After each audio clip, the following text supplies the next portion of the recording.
கிட்ட பேபியும் இன்பாவும் இறந்துட்டாங்கன்னு சொன்னதை என்னால் நம்பவே முடியல.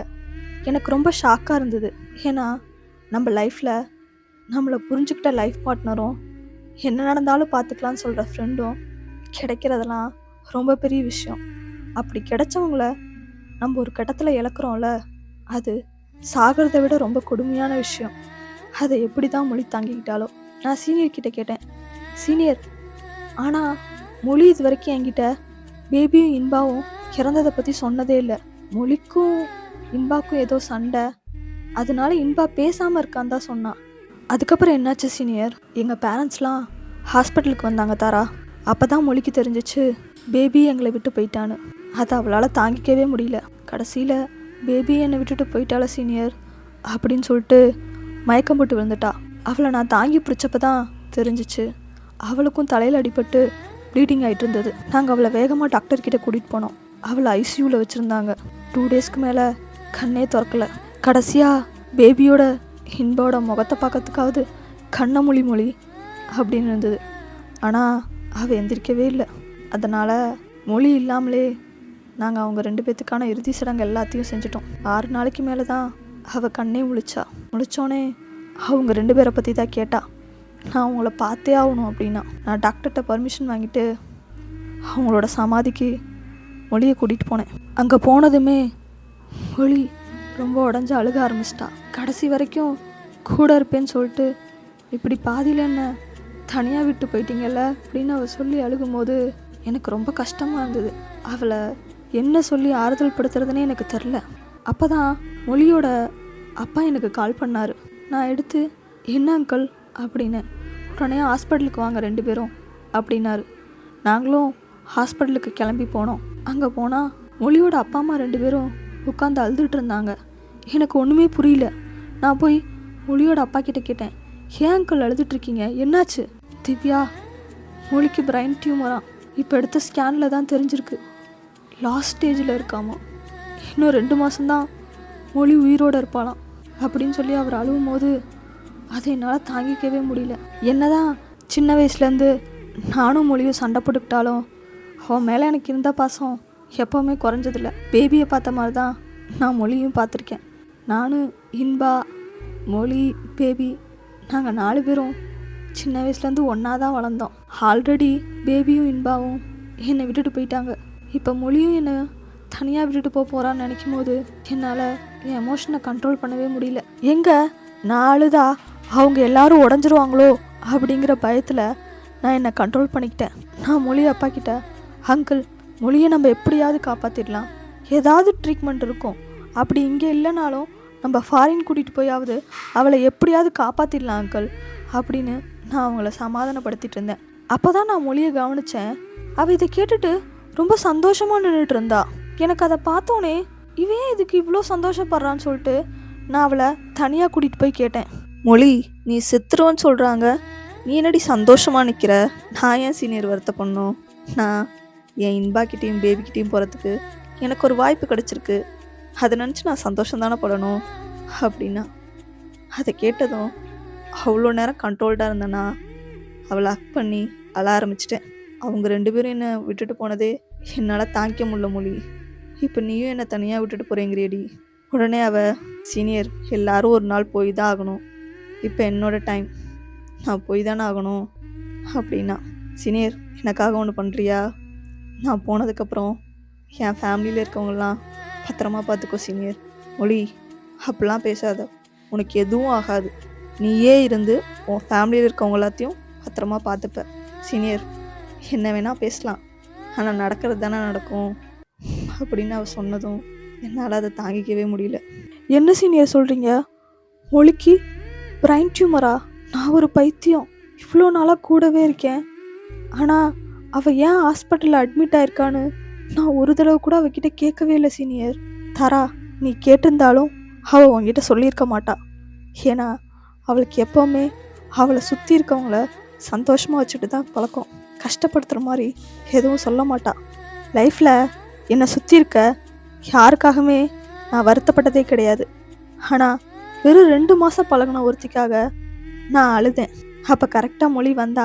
என்ன சீனியர், தாராக்கிட்ட எல்லாத்தையும் சொல்லிட்டீங்க போல, கண்ணெல்லாம் கலங்கி நிற்கிறா அப்படின்னு கேட்டா. நான் உடனே போய் மொழியை ஹக் பண்ணிக்கிட்டு, ஏன் மொழி என்கிட்ட இதை நீ சொல்லவே இல்லை? நான் உன்னோட பெஸ்ட் ஃப்ரெண்டு தானே. சந்தோஷத்தை சொல்கிறதுக்கு மட்டும் ஃப்ரெண்டு இல்லை, கஷ்டத்தை சொல்கிறதுக்கும் ஃப்ரெண்டு தான். உடனே மொழி, தரா, நான் உன் கூட இருக்க இந்த கடைசி நாள் சந்தோஷமாக இருக்கணும்னு நினச்சேன். அதனால தான் இதை சொல்லி உன்னை கஷ்டப்படுத்த வேணாம்னு நினச்சேன். நீ என்னை நினச்சி பார்க்கும்போது உனக்கு நான் அழகான நினைவுகளாக தான் இருக்கணும். அதுக்காக தான் தரா நான் உன்கிட்ட எதையுமே சொல்லலை அப்படின்னா. என்னதான் இருந்தாலும் நீ என்கிட்ட இதை சொல்லியிருக்கணும் மொழி. லைஃப்பில் யாருமே இல்லாமல் தனியாக இருந்தேன். என் லைஃப்குள்ளே வந்து என்னோடய பெஸ்ட் ஃப்ரெண்ட் ஆகி என் லைஃப்பையே சேஞ்ச் பண்ணிவிட்டு மறுபடியும் என்னை தனியாக விட்டுட்டு போகிறல, அதுக்காக தாரா நான் எங்கே உன்னை விட்டுட்டு போகிறேன்? நான் எப்போவுமே உன்னோட ஸ்வீட் மெமரிஸாக உன் கூடவே தான் கடைசி வரைக்கும் இருப்பேன் மொழி. என்ன தான் நீ சொன்னாலும் உன்னை நான் அப்படிலாம் விட்டுற மாட்டேன். உனக்கு எதுவும் ஆகாது மொழி. தாரா, லைஃப்பில் நமக்கு என்ன நடக்கும்னு இருக்கோ அதான் நடக்கும். ரியாலிட்டியை அக்செப்ட் பண்ணிக்கோ தாரா. என்னதான் மொழி எங்களை விட்டு போகிறாங்கிறது மூளைக்கு தெரிஞ்சாலும் மனசு அதை ஏற்றுக்க மாட்டேங்குது. அவள் கூடவே இருக்க மாட்டாளா அப்படின்னு ஏங்குது. அவள் எங்கள் கூட இருக்க போகிற அந்த கடைசி நாளை அவளை ரொம்ப சந்தோஷமாக பார்த்துக்கணுன்னு முடிஞ்ச வரைக்கும் நானும் சீனியரும் அவளை ஹாப்பியாக பார்த்துக்கிட்டோம். 2 days ரொம்ப ஹாப்பியாக இருந்தோம். அந்த 2வது நாள் முடிவில் கடைசியாக பேசிட்டு தூங்க போகும்போது மொழி என்னை கூப்பிட்டா. என்ன மொழி அப்படின்னு. தாரா, நான் பண்ண தப்பையே நீயும் பண்ணிடாத. உங்ககிட்ட இருக்கும்போதே அதை கெட்டியாக பிடிச்சிக்கோ. ஒருவேளை தொலைச்சிட்டனா திரும்ப எப்போவுமே கிடைக்காது. மொழி, நீ சொல்கிறது எதுவும் எனக்கு புரியல. ஸ்கூட்டியே தான் தரா சொல்கிறேன். உனக்கும் ஸ்கூட்டிக்கு இடையில இருக்குது எனக்கு தெரியும். அவள் ரொம்ப நல்ல பொண்ணு, அவளை மிஸ் பண்ணிடாத. சரி மொழி, நான் அதை பற்றி யோசிக்கிறேன். நாங்கள் பேசிகிட்டு இருக்கும்போதே ஒரு பட்டர்ஃப்ளை வந்து மொழியோட ஷோல்டரில் உட்காந்துச்சு. அப்போ மொழி என்கிட்ட, தாரா, நான் போக வேண்டிய நேரம் வந்துருச்சு, அதான் இன்பா என்னை பார்க்க வந்திருக்கா. மொழி, அப்படிலாம் சொல்லாத மொழி. தாரா, நான் அன்றைக்கே சொன்னேன்ல, என்ன நடந்தாலும் அக்செப்ட் பண்ணிக்கோ அப்படின்னு சொல்லிட்டு அவள் தூங்க போயிட்டா. எனக்கு அதுக்கப்புறம் தூக்கமே வரல. மொழியை பற்றியே யோசிச்சுட்டு இருந்தேன். அப்புறம் எப்போ தூங்கணுன்னே தெரில. விடிஞ்சதுக்கப்புறம் சீனியர் வந்து மொழியை எழுப்பிட்டே இருந்தாங்க. ஆனால் அவள் எந்திரிக்கவே இல்லை. நானும் போய் மொழி மொழின்னு தட்டி தட்டி எழுப்புனேன். அவள் எந்திரிக்கவே இல்லை. உடனே பயந்து நான் டாக்டரை கூப்பிட்டு வந்தேன். டாக்டர் செக் பண்ணிட்டு மொழி ஆல்ரெடி இறந்துட்டாங்க அப்படின்னு சொன்னார். மொழி என் கூட இல்லைங்கிறத அந்த நிமிஷம் என்னால் ஏற்றுக்கவே முடியல. அதுதான் நான் அவளை கடைசியாக பார்த்ததும். 5 years ஆயிடுச்சு. இன்றைக்கி அவளோட மெமோரியல் டே.